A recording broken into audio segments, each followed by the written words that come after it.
Hello guys, welcome back to the channel. In today's video, I'm going to show you how you can remove green screen from your video using Filmora. Okay, let's get into it guys. As you can see here, I have created a project in my Filmora application. And first of all, I'm going to add this green screen video to the track or the timeline. And then I'm going to show you how we can remove the green screen. If we want to remove green screen, we can use chroma key feature.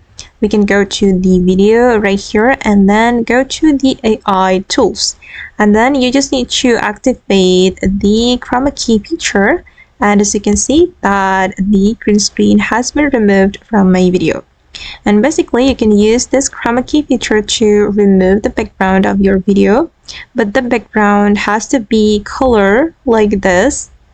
So you'll be able to use the chroma key feature to remove the background of your video.